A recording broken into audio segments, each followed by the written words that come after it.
Welcome back to Liquid Lunch. I'm Hildegard Gmeiner here on April the 29th, and I am here with rose-saroyan. And Rose, welcome to the show. We talk about karmic DNA, soul contracts, and bioenergy therapy. Please clarify, what's the difference between karmic DNA, many of us have heard of karma. Mm-hmm. Can you explain to us what is that karmic DNA? When we talk about karma, it is more about past life information, what we have done before, many different lifetimes. When we talk about a karmic DNA, it's a name we have given to a DNA, physical DNA, which is not physical, it's energetic. It includes everything you have done, your essence, in your presence in this lifetime. But it doesn't mean karma. In the terms life, it's a life lesson learned in another time. So karma refers to something that karma the soul is something essence experienced in another life, and a karmic DNA refers to our DNA in this lifetime. Yes. The DNA is our physical DNA. We know what it is. They take a hair of your body or, a dead cell, and they identify the physical. Mm-hmm. But we also know that the physical DNA is a manifestation of a soul, spirit. So the karmic invisible DNA shows up as a physical vessel, which Western medicine can diagnose. So your work has nothing to do with the physical, everything to do with what? Whatever your soul comes here to do eventually manifests on a physical. It is unfair to say that it is not about physical. Okay, so we're talking, the premise is we have a soul, some software or something inside of us with a specific reason for taking on the physicality we are in? Yes. And so in that karmic DNA, you can see what that purpose is? Yes, and I don't see it in terms of intuitively. This is more of an art, it's a science. It is a numerical calculation, just similar to like astrology, numerology has been ancient wisdom. It is updated for this millennium, and it is not intuitive. So anybody can learn to do how to do this. So it's very hands-on, 1 + 1 = logical. Right. It's a logical It is a science. It is a science. Every science that we have proven was a metaphysic one day until somebody proved it. Oh, yeah, like in India recently, they made yoga a science. Mm-hmm. I just heard that somewhere on mainstream media news. Mm-hmm. I thought that was interesting. It used to be a science, probably thousands of years ago. So the same for karmic DNA? Did actually the ancient peoples know about this science? It's the wisdom. Let's call it wisdom. Science is what we have proven based on what we are able. Right. Our capacity of understanding. But the wisdom comes beyond.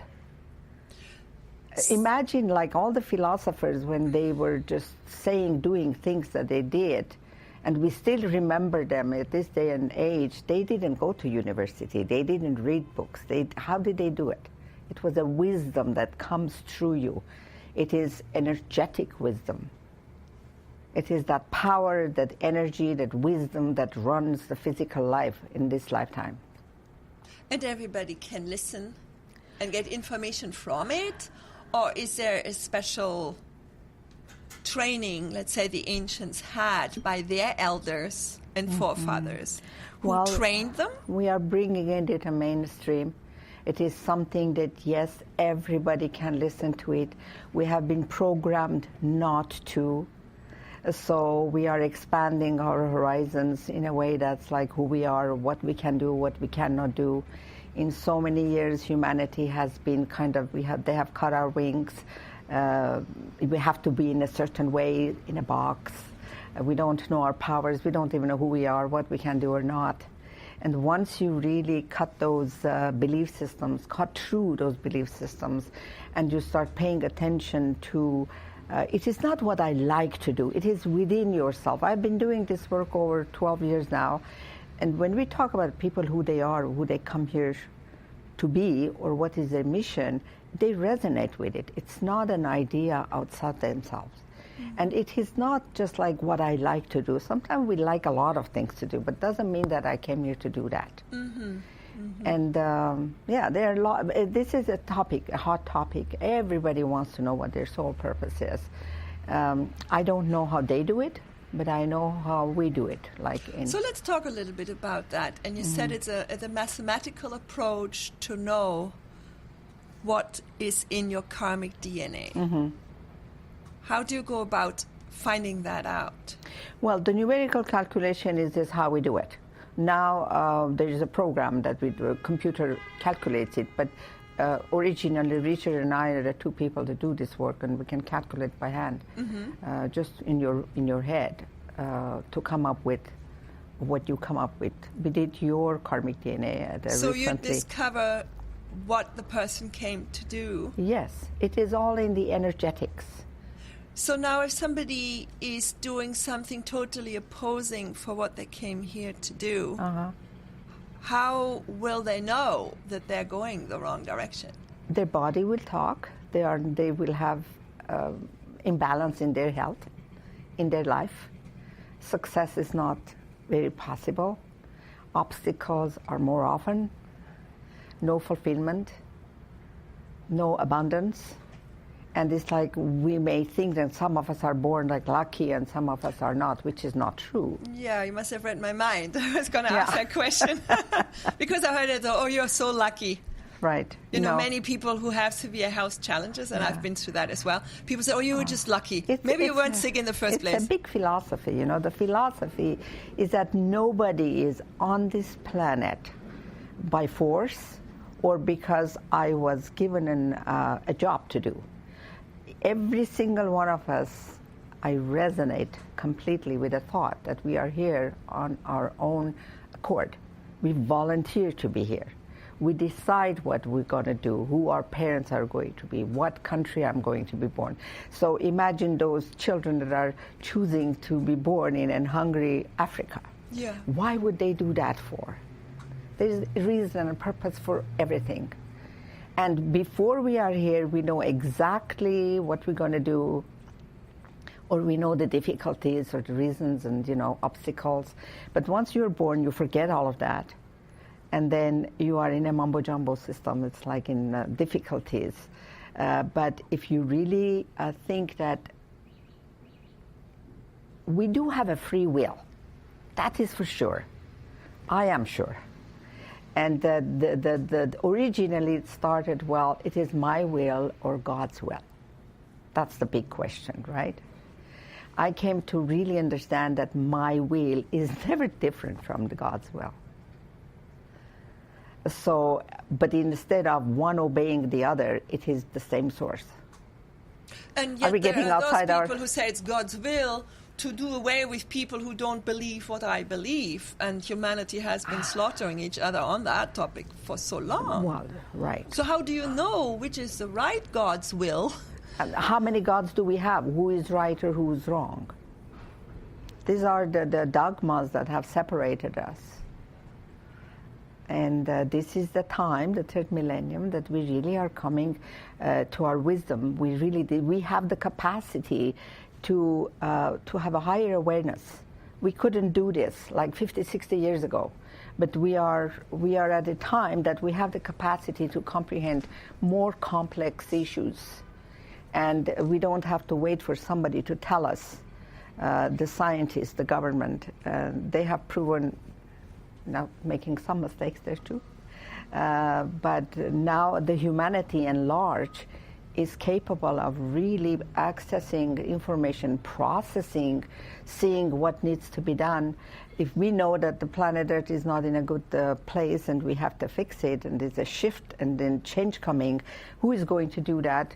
If we think that force is coming to do it, or somebody is going to walk planet to travel, it's not happening that way. Well, but this is what we were conditioned to believe. Like Right. I remember in my life as well, I'm thinking I'm so small and insignificant. Yes, I would make it like to help, Right. but I don't know where to begin. And then I realized, oh, well, it's only my life that I can improve or change or transform, and hopefully it impacts on somebody else. In fact, because we are energy beings, and the most important thing that we do in this life is energetic.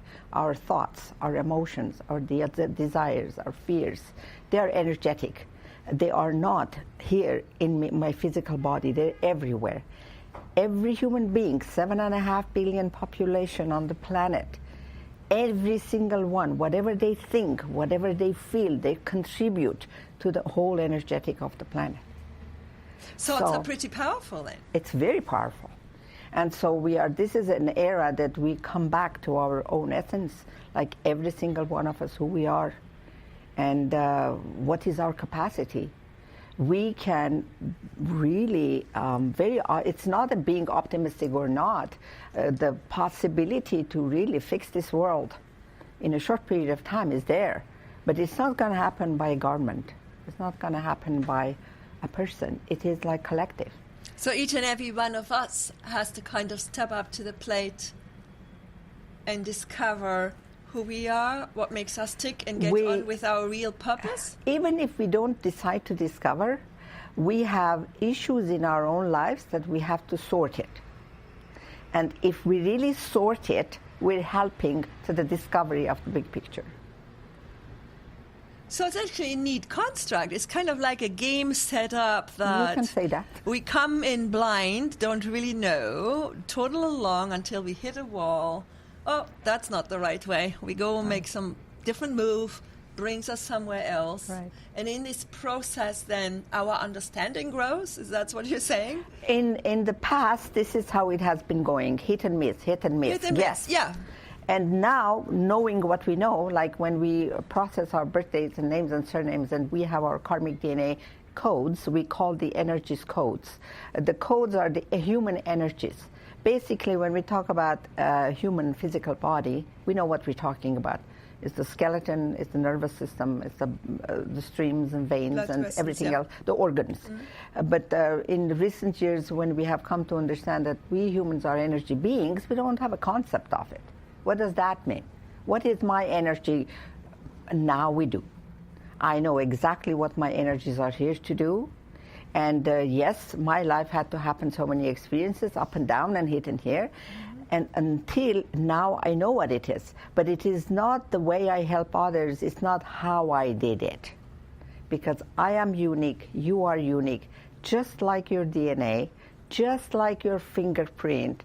It is not fair to say that this system works for me, it's going to work for the rest of the world. It's not true. So yeah, everybody has like this unique drop of water, if I may just use the water analogy. And if I put my drop in the ocean will not be the same. And that's true for everybody. Right. Absolutely. So everything and everybody, every person, every dog, everything has its unique reason for being here. Mm-hmm. The best way we can understand how this happens is when we give a sample. Because talking about the philosophy part of it, it really doesn't cut it. Yeah, how does the rubber hit the road? Let's talk about that. And that is when, people really come and understand. Do you want to talk about me or you want to talk about you? Well, let's talk about how the understanding, you mentioned the name, the birthday, right. There's some mathematical calculations you can do, and that gives you the framework to understand where the person is at. I think the best way to explain is that there are 10 archetypes of human energies. And each and every one of us pick and choose what we need to do in this lifetime. Okay. On a soul level, yes, we do have access to all of it. It's complete. Yeah. But in every single life that we come here, we pick and choose what we want to do and what is going to serve us in this lifetime. Mm-hmm. So then energies that we bring into this lifetime, human energies, are different from one another. Uh-huh. And the most important thing is to know, actually I will share with you my hypothetical manual. My hypothetical manual, it would say, at the time of birth, would say, Hildegard, you are a spiritual entity that you're going to be born as a human being. So to know what to do when you're a human, you need some tools. So you pick up your tools. So you take the things that you're good at. the gifts, the natural talents. But you cannot exist here with all the positive energies because planet Earth is an electromagnetic state of being, and everything on it has to be the same, opposite poles. So a duality is happening, yeah. So then you bring other energies that they're not so easy for you to do. So in our work, we call it your personal challenges. We call it your natural gifts and your personal challenges. And so now we are in the duality, and this is what causes that kind of the life here. What happens is that we are born with some belief systems, right? A family is a place that we are born, we're loved, we're supported. But what we didn't know is that according to that manual, that you bring your gifts, you bring your challenges, and make sure that you know that you have a free will. And in the process of your life, your challenges will be magnified by the people that you love. This changes the whole concept of our understanding of what family is, what a love story is. Let's go back to that again. Okay. Can you repeat that sentence? So the challenges are brought by the people that we love? No, they will be magnified. Magnified. Okay, so anybody in our immediate family. For example, if I have a challenge of confidence at the time of birth, in my life I will be told that I cannot do it, that this is way out of my league. Yes. So nobody is really telling me I can. They will tell me to do other things that it doesn't matter to me. Mm-hmm. My challenge is confidence. I will not be supported by the family members. I will not be appreciated for my, right? Who we are, yeah. Right. So there is no one confidence. There is a lot. Self-esteem, appreciation, needing confirmation from others. Every energy, it's an intriguing information when you really learn about them. Mm-hmm. When you're born to inspire people, for example, that it will be very much close to your heart. Inspiration is like something that you do without learning. That's your gift. You just don't have to do anything, just show up. And that is your gift. But it's like, what would be the challenges of this inspirational energy? Self-doubt from the get-go, from the moment. That is part of the program. Yes. Right from the word go. You got it. Well, sometimes people think that because of my father's behavior, mother's behavior, my teacher's behavior, or my husband, my wife's behavior, I am I have this problem. Yeah, because we are conditioned to always look outside, right? And then we are this little victim who... If anything that we can learn today together is that, like, we really are programmed, our challenges are born with us. What happens in the life, there's a soul contract. I will push your buttons, you will push mine. Right. I will magnify your challenges and you will do mine. And then I can run away, blaming you, and when you repeat don't the know same enough. thing with somebody else, and repeat it over and over, right? Perfect. And now what happens is that when people come for counseling for a while, and then we really find out what was really the problem, I always say at the end, you will send a thank you card to the very person that you are complaining about. Because how does that go down? It's beautiful. At the beginning, they don't believe they can do it. Yeah, but at the end, they're smiling and they the agree. eyes are open. Right. That is marvelous. If I would be, I'm an innovator, I'm an innovator, I'm not a conformist. But all my life, nobody told me, yes, go, you can. Sometimes we tell the people, yes, go, you can, that they're not a goer. They are here for something else. Well, yeah, I mean, I read somewhere that humankind evolved because there were always those who were courageous enough to push the envelope, to challenge the status quo. I would say everybody has a role. Nobody has a more important role than the other. So maybe they're just somebody going down an uncharted road first to create a way for somebody else, make it easier to build on. Maybe. Sure. I'll give you an example. At this time in the third millennium, one of the things that we collectively are doing is bringing a balance into masculine and feminine energies. how do we collectively think it's going to happen? The general consensus is that if we're getting paid at a bank with the same equal amount, then we brought balance, right? In fact, there are lots of women today on the planet that are born with a lot of decisive, strong, what erroneously, according to me, we call it masculine energies. And there are lots of men out there that we will have like feminine energies. I really think it's not correct, because anything that is strong and decisive and forceful is called masculine energy. Anything that has compassion and conformist and nurturing others is called feminine energy. We have to fix this, for heaven's sake, like, I think.